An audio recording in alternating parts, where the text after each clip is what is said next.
కేసీఆర్ రాక్షస పాలన అంతం కావాలన్న ప్రజల ఆకాంక్ష నెరవేరిందని అన్నారు చెన్నూరు కాంగ్రెస్ ఎమ్మెల్యే వివేక్ వెంకటస్వామి. 60 లక్షల మిగులు బడ్జెట్ ఉన్న రాష్ట్రాన్ని 60 లక్షల కోట్ల అప్పుకు చేర్చిన ఘనత కేసీఆర్కే దక్కిందన్నారు. ఎన్నికల ప్రచారంలో ఇచ్చిన 6 గ్యారంటీలు ఇప్పటికే 2ంటిని సీఎం రేవంత్ రెడ్డి అమలు చేశారన్నారు.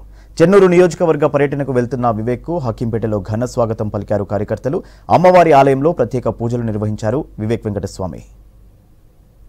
నేను మొదటి నుంచి చెప్తున్నాను, ఈ మిగుల రాష్ట్రము తెలంగాణ ఏర్పడినప్పుడు 60,000 కోట్ల రూపాయలు సర్ప్లస్ ఉండే.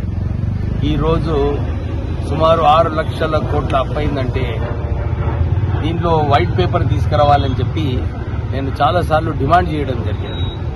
నిన్ననే సివిల్ సప్లైస్ కార్పొరేషన్, అదొక కార్పొరేషన్ అన్నమాట, ఈ 5 లక్షల కోట్ల అప్పు రాష్ట్ర ప్రభుత్వం తీసుకున్న తర్వాత 56,000 కోట్ల రూపాయల అప్పు సివిల్ సప్లైస్ కార్పొరేషన్ తీసుకున్నదంటే ఎన్ని వేల కోట్ల రూపాయలు ఈ ముఖ్యమంత్రి కేసీఆర్ ఉన్నప్పుడు ఈ రాష్ట్రాన్ని దోచుకున్నారో మనకు కనబడుతుంది.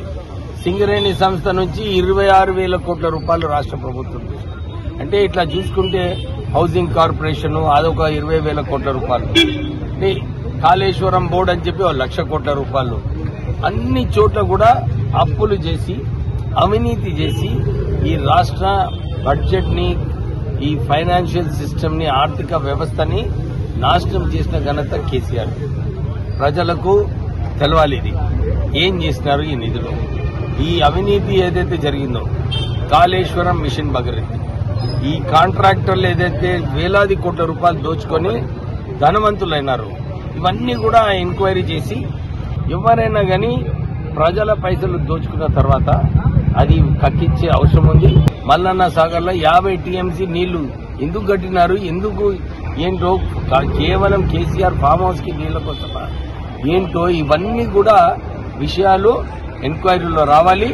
ఎవరైతే నిర్ణయాలు తీసుకున్నారో, ప్రత్యేకంగా కేసీఆర్ రాత్రిపూట ఆలోచించి నేను పుస్తకాలు చదివి ఈ ప్రాజెక్ట్ కట్టినట్టున్నాడో, ఒక పిల్లర్ కూడా కూలిపోవడం జరిగింది, ఇంకా ఇతర పిల్లర్స్ మీద కూడా ఇంపాక్ట్ వస్తుంది.